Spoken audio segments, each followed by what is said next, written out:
Hello guys, तो कैसे हैं आप सभी लोग। आज मैं आपको बताऊंगा इंट्रोडक्शन ऑफ माइक्रो इकोनॉमिक्स। अब गाइस ये बिल्कुल नया टॉपिक है जिसके अंदर हम कवर करेंगे व्हाट इज इकोनॉमिक्स एंड इससे related concept, methodology and self assessment, कुछ क्वेश्चन देंगे। तो गाइस सबसे पहले तो हम शुरू करते हैं कि इकोनॉमिक्स क्या होती है। अब गाइस अगर हम सिंपल टर्म्स में देखा जाए तो इकोनॉमिक्स जो होती है वो basically nature and cause of wealth of a nation कहते हैं। जैसे आप बजट देखते हैं, आपके घर में जो बजट बनाया जाता है उसके जो मैनेज करने का काम होता है कि कौन सी चीज कहाँ पे स्पेंड होगी, कहाँ से आएगी, मतलब कैसे पैसे आएंगे कैसे पैसे जाएंगे, उनकी पूरी स्टडी को ही हम इकोनॉमिक्स कहते हैं। अगर आप टर्मिनोलॉजी में जाए तो इनकी स्टडी को इकोनॉमिक्स कहा जाता है एंड इनकी जो रिकॉर्डिंग होती है उसे अकाउंट्स कहा जाता है। इसलिए इकोनॉमिक्स और अकाउंट जो दोनों साथ में चलते हैं क्योंकि कॉमर्स के अंदर ये बहुत अच्छे से सिखाया जाता है। अब गाइस अगर हम आगे बढ़े तो इसके बारे में मैं आपको बता देता हूँ कि स्कोप क्या होता है। अगर स्कोप जो बेसिकली होते हैं वो दो टाइप के होते हैं, माइक्रो और मैक्रो।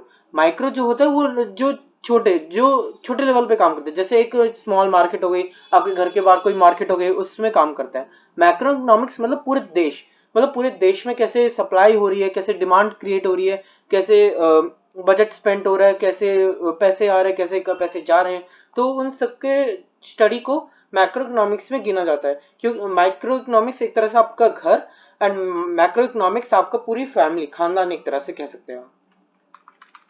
अब गाइस अगर हम मैक्रो इकोनॉमिक्स की बात करें, माइक्रो इकोनॉमिक्स के अंदर तीन फैक्टर्स आते हैं, product price, factor of pricing and welfare economics. अब गाइस प्रोडक्ट प्राइसिंग के अंदर बेसिकली डिमांड एंड सप्लाई देखी जाती है।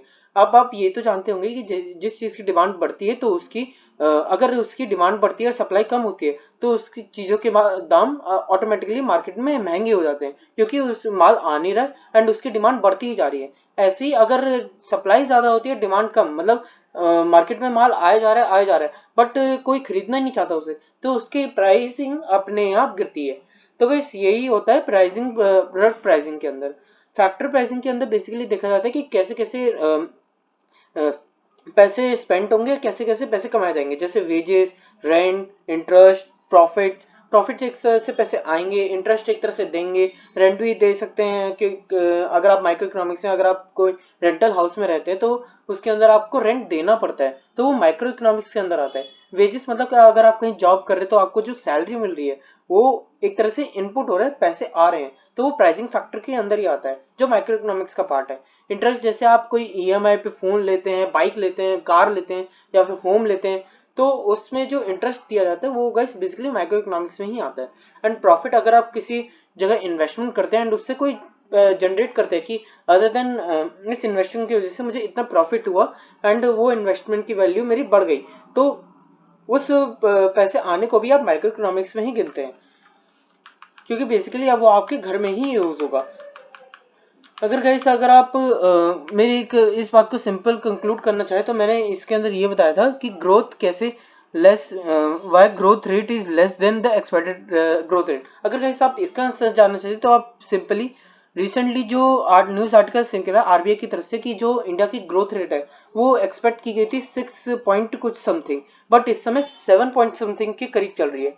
तो आप देख सकते हैं कि हमने एक्सपेक्ट कितना किया था 6 के एंड हमारी ग्रोथ कितनी पहुंची। ऐसे पहले के टाइम में ग्रोथ जो थी वो कम, मतलब ज्यादा एक्सपेक्ट की जाती थी, कम पे आ जाती थी, बट इस बार पहली बार हुआ है कि आप अगर आप इसे ऐसे लिखेंगे कि हमने 6 की एक्सपेक्टेशन की थी बट इस पर 7 के करीब जा रही है, तो ये बहुत ही अच्छा इम्पैक्ट डालेगा एग्जामिनर के ऊपर।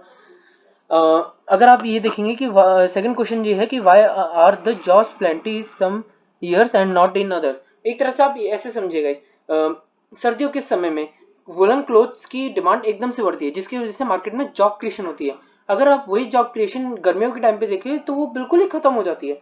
तो आप ऐसे समझ सकते हैं कि कुछ जॉब्स जो होती है वो सीजनल होती है, इसलिए कुछ जॉब्स की रिक्वायरमेंट कुछ सीजन के हिसाब से होती है, वो अगले सीजन में काम नहीं आती, इसलिए कई बार वो प्लेंटी कर दी जाती है। Why the price go up rapidly at the same time. अब आप ऐसे देखिए, जब पीछे कुछ टाइमों में प्याज की फसल जो खराब हुई थी, एकदम से मार्केट में प्याज की भाव क्या बढ़ गए थे। 100 रुपए किलो सरकारी मंडी में प्याज पहुंच गई थी लिटरली। अगर आप इसे सर्च करेंगे आर्टिकल तो आपको बहुत अच्छे से पसंद आएगा उसे। अगर आप फोर्थ क्वेश्चन की तरफ देखें तो why high rate inflation prices so long. अब बस ऐसे समझिए, मार्केट में किसी चीज के दाम बढ़ते हैं, आप ऐसे समझिए कि तेल के दाम जो थे वो पहले सरसों के तेल के वो पहले 100 रुपए थे, बट आज 150 रुपए हैं। बट अगर आज माल सस्ता भी हो जाए तब भी गाइस उसके दाम वहीं 150 रहते हैं। तो ये कई बार इन्फ्लेशन जो होती है वो सरकार की वजह से तो बढ़ती है कि सरकार कई बार टैक्सेस इतने लगा देती है, इतने कॉम्प्लिकेशंस लगा देती है।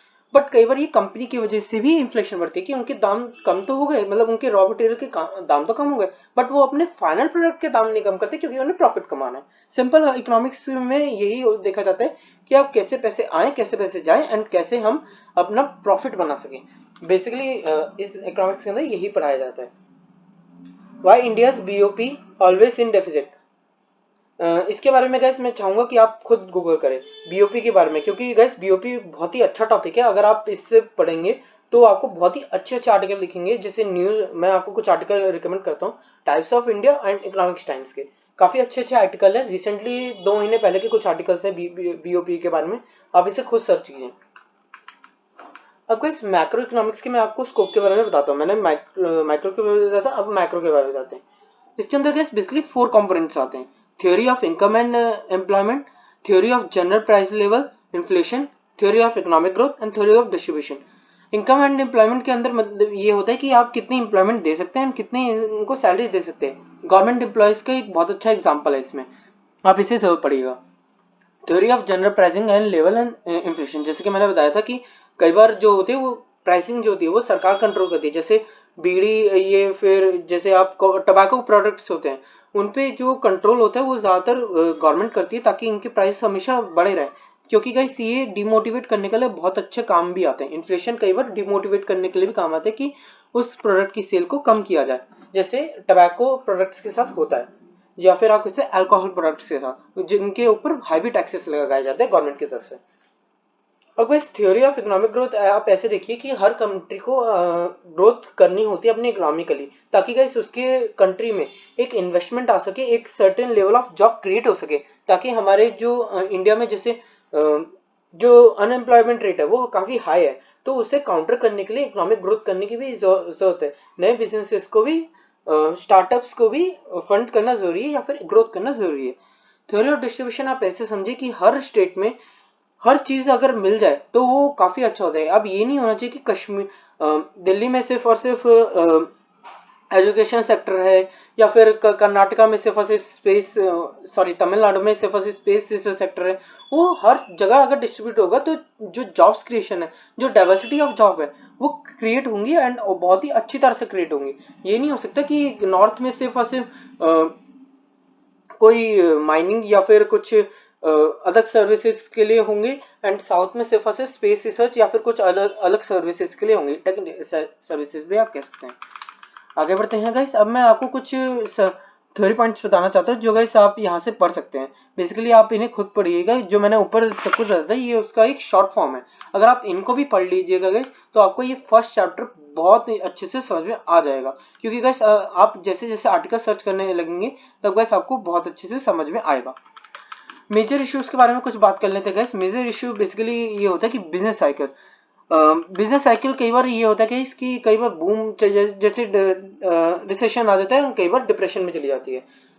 अब आप ऐसे समझिएगा, रिसेंटली अगर आप रिपोर्ट जानेंगे तो रिसेंटली रिपोर्ट ये चल रही थी मार्केट में कि जो टेक स्टार्टअप्स हैं वो हैवी ले ऑफ कर रहे हैं। गूगल ने 12,000 एम्प्लॉयज को ले ऑफ किया, फेसबुक ने 18,000 एम्प्लॉयज को ले ऑफ किया। तो गाइस ये ले ऑफ क्यों हुए?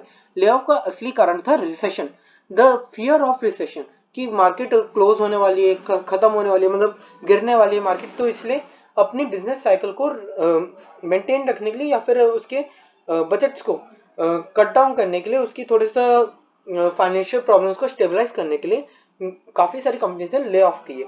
इसी वजह से गाइस मार्केट में एक रिसेशन आया, जिसकी वजह से इस समय आप देखेंगे तो जॉब क्रिएशन जो है वो बहुत ही ज्यादा लो पे चल रही है। बट रिसेंटली अब रिपोर्ट भी आ रही है कि ये अगले महीने से बढ़ने वाली बहुत ज्यादा।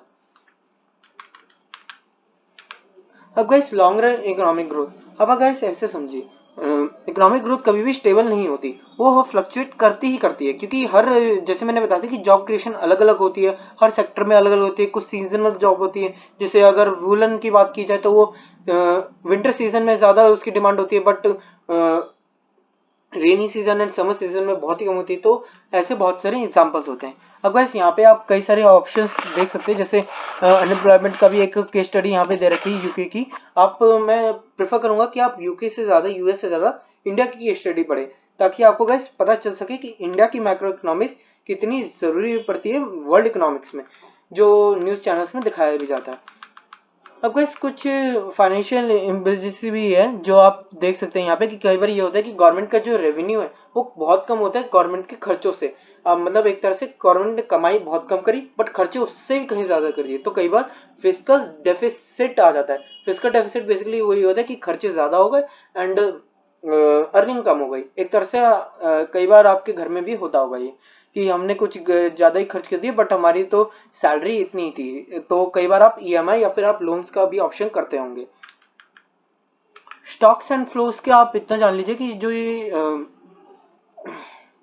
आप इसके बारे में आप पढ़ सकते हैं। बेसिकली स्टॉक्स यही है कि स्टॉक मार्केट के अंदर कैसे चीज़ें वर्क करती हैं। एक स्टॉक मार्केट किसी भी कंट्री की जीडीपी को कैसे इन्फिल्ट्रेट करती है या फिर कैसे से फ्लक्चुएट करती है, उसे आप जरूर यहाँ से पढ़िएगा। ये बहुत अच्छा टॉपिक है, मैंने लिटरली इसे पढ़ रखा है तो मैं आपको शॉर्ट में बता दिया है। ये कुछ गए stock variables and flow variables भी हैं, आप इसके डिफरेंसेस को देख लीजिए एंड कुछ हिंट्स भी दे रखे हैं ताकि आपको एक अच्छे से पता चल सके। यहाँ पे बेसिकली हिंट्स में गैस एग्जांपल दे रखे हैं तो आप इसे जरूर पढ़िएगा। अब गैस इक्विलिब्रियम एंड कुछ डिसइक्विलिब्रियम भी है, जिसके अंदर बेसिकली कहा जाता है कि equilibrium refers to the position in which forces working in opposite direction in the balance of no inbuilt tendency. एक तरह से सप्लाई और डिमांड, अगर सप्लाई बढ़ेगी तो डिमांड घटेगी एंड डिमांड बढ़ेगी तो सप्लाई घटेगी। तो एक तरह से ये मार्केट में फ्लक्चुएशन चलती रहती है। अब गैस अगर आप मैं बताऊं तो माइक्रो इकोनॉमिक्स का एनालिसिस कैसे किया जाए, तो कुछ स्टैटिक एनालिसिस होते हैं, कुछ डायनेमिक एनालिसिस भी होते हैं। अगर आप इन्हें थोड़ा डीप शॉर्ट में पढ़ना चाहें तो मैं आपको इतना बता दूं। स्टैटिक एनालिसिस में बेसिकली जो फिनोमेना देखा जाता है वो स्टैटिकली देखा जाता है। जैसे कुछ छोटे छोटे साइज ऑफ कंपोनेंट्स, जैसे साइज ऑफ इकोनॉमी, इसके अंदर नेशनल कंपोजिशन कितनी है, सेविंग कितनी कर रहे हैं लोग, इन्वेस्टमेंट कितनी है, एम्प्लॉयमेंट रेट कितना है, अनएम्प्लॉयमेंट, इन्फ्लेशन। तो ये छोटे छोटे टॉपिक्स होते हैं जो आपको गाइस छोटे नहीं लग रहे होंगे, बट अगर आप एक कंट्री लेवल पे देखेंगे तो बहुत छोटे टॉपिक है। अगर आप एक डायनेमिक टॉपिक पे देखें तो गाइस डायनेमिक ये होता है जो एक का इन्फ्लुएंस दूसरे पे डाले। अब गाइस एक का इन्फ्लुएंस दूसरे पे आप ऐसे कह सकते हैं कि जैसे अगर मार्केट में अनएम्प्लॉयमेंट है, अनएम्प्लॉयमेंट का क्या मतलब है कि इकोनॉमिक ग्रोथ स्लो हो रही है। इकोनॉमिक ग्रोथ स्लो हो रही है तो मतलब जीडीपी गिर रही है, जीडीपी गिर रही है तो इसका मतलब मार्केट में प्रोडक्ट की जो डिमांड है वो कम हो रही है एंड अल्टीमेटली इससे इकोनॉमी को ही इफेक्ट पड़ रहा है। तो आप देख रहे हैं अनएम्प्लॉयमेंट इकोनॉमी एंड उससे रिलेटेड कंपोजिशन से कैसे रिलेटेड है, इंटरलिंक्ड है। तो इसी को गाइस डायनेमिक कहा जाता है। अब गाइस हम कुछ समरी के बारे में जान लेते हैं जो गाइस बहुत छोटी छोटी है। मैं आपको थोड़ी बहुत पढ़ के बता देता हूँ। जैसे stock is the quantitative measure in at a given point of time. एक तरह से स्टॉक को मेजर किया जाता है कि गिवन पॉइंट ऑफ टाइम पे कितना है, क्वांटिटी मेजर होता है ये। And flow unit of time, मतलब एक तरह से मैं गिवन पॉइंट ऑफ टाइम मतलब मैं जानना चाहता हूँ कि इतने से इतने साल के बीच में कितने स्टॉक्स की क्वांटिटी रही हमारे पास, कितना प्रॉफिट आया, कितना लॉस कमाया, तो उससे हम रिलेटेड मेजरमेंट कर सकते हैं। फ्लो का मतलब कि करंट टाइम पे उस स्टॉक का क्या रेट चल रहा है या फिर क्या उसकी कंपोजिशन या फिर आपको इसकी कह सकते हैं फाइनेंशियल ग्रोथ चल रही है, इकोनॉमिक ग्रोथ। ये गाइस आपको जो मैंने ऊपर बताया है वो गाइस एक छोटी सी समरी दे रखी है। सेल्फ असिस्टेंट में गाइस ये अगर 4 क्वेश्चन आप इसका आंसर खुद देख सकते हैं। मैक्रो इकोनॉमिक्स क्या है वो मैंने आपको बताया। Difference between flow stock and flow के बारे में यहाँ पे बहुत छोटा छोटा लिखा है, आप इसे जरूर पढ़िए क्योंकि ये गाइस बहुत छोटे से ही लिखा है, आपको गाइस काफी कुछ समझ में आएगा। साथ ही साथ आपको guys method of employed by economics for analysis purpose in micro economics theory. कई बार गाइस इकोनॉमिक्स पता लगाते हैं कि माइक्रो इकोनॉमिक्स में कैसे इश्यूज आ रहे हैं कि हम कैसे उसे फिक्स कर सकें। कई बार आप इंटरव्यूज भी देखते होंगे इकोनॉमिक्स के कि जब बजट आता है कि कैसे ये बजट आम इंडियंस के लिए कैसे बेनिफिशियल हो सकते हैं या फिर कैसे थोड़ा सा प्रॉब्लम प्रॉब्लमेटिक सिचुएशन क्रिएट हो सकती है। जैसे आप अभी देख रहे होंगे कि रिसेंटली बहुत ज़्यादा वो डिस्कशन भी हुई थी कि 2 टैक्सेशन सिस्टम इंडिया में इंट्रोड्यूस किए गए थे कि आप ओल्ड टैक्स रिजीम में भी स्विच कर सकते हैं एंड न्यू टैक्स रिजीम में भी स्विच कर सकते हैं। तो ये आप इसके बारे में अगर आप पढ़ेंगे तो आप गाइस आपको बेटर अंडरस्टैंडिंग हो पाएगी। साथ ही साथ गए यहाँ पे कुछ शॉर्ट नोट मिल गए major issues in macroeconomics, जो मैंने आपको बता दी, इन्फ्लेशन, अनएम्प्लॉयमेंट, फिजिकल डेफिसिट, बहुत सारे कंपोनेंट्स थे। तो ये था पूरे का पूरा माइक्रो इकोनॉमिक्स का फर्स्ट चैप्टर के बारे में। आई होप आपको पसंद आया होगा एंड अगर आपको पसंद है तो आप जानते हो क्या करना है। तब तक के लिए thank you for watching and bye bye.